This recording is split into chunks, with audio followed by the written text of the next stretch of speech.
Welcome to Backstories, the podcast where we dig deep into the untold tales behind the people, places, and moments that shape our world. Every month, we'll uncover the hidden narratives that inspire, surprise, and challenge us. So, grab your headphones and get ready to journey into the past, one backstory at a time. All right, next up, I remember when she was just a virgin storyteller. And that was 3 stories ago. So this is Natalie. Just breathe and let the insurance work on that.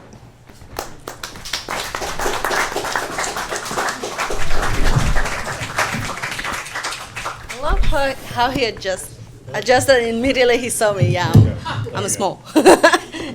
Thank you. So this is funny and kind of happen usually. I hope it doesn't happen usually to you. Well, couple years ago, like 2023, I just got my very own car. It was like for some people, it's like, oh, you just got a car. But for me, as a student, for 2 years, just working for $4 an hour and living just with that, having my own car. Finally, it was a big achievement in my life living here. So it's a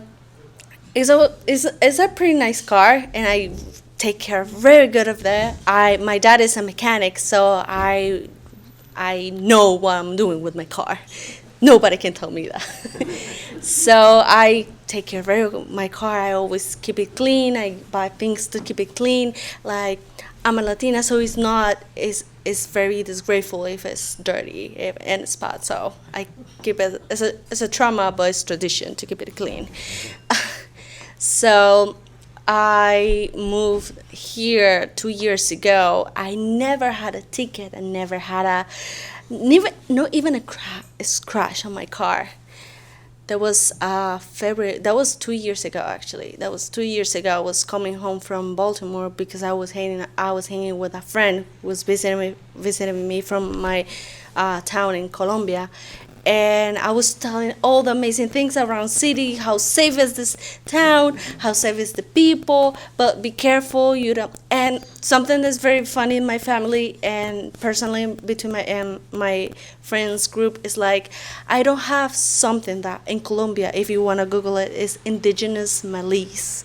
That is something that you have inside that tells you like, careful, don't trust in that person. Or if that's something that happens to you, you need to show a very mad face and go up and like grow and scare the people. Don't let them know that you are a little tiny 5'3" girl, like you don't know anything about life. So I don't have that.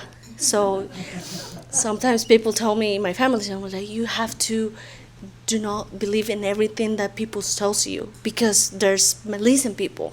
So you have to open your eyes.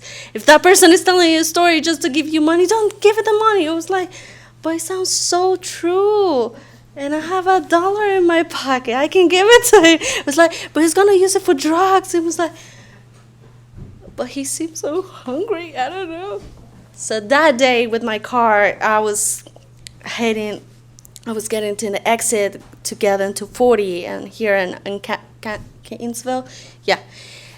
And it was very very late. It was very cold. And I was waiting in line, waiting for the lights turns green. There was no one there when suddenly someone hit me from the back.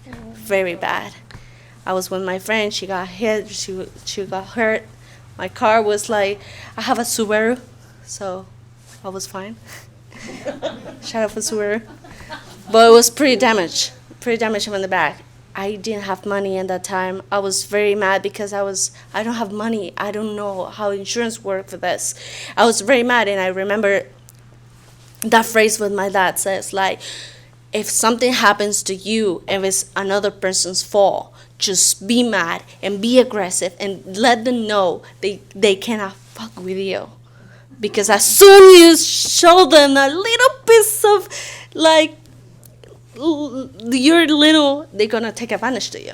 So I was like, about to cry, and I was like, no, that was not my fault. So I get off on the car, like put in this position. Of course, I would get in this character of like, I was ready to fight. And I get out next to the car who hits me, there was a young girl, panicked. She was like maybe 20, 19 years old. She was like, oh my God, I'm so sorry. She was clearly on her phone, not paying attention. And suddenly, I was like, are you okay? Is everything fine? So of course, it was her fault, and everybody told me about how people like try to get you to run out and don't give you all information.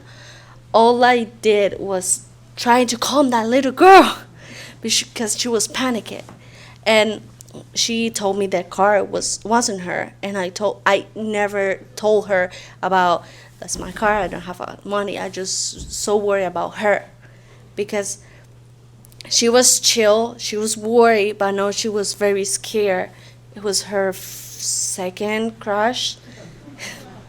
That was mine first. But all night was trying to calm her because I know my car is broke. I don't have money. My car is damaged, but you don't know what that person's going through.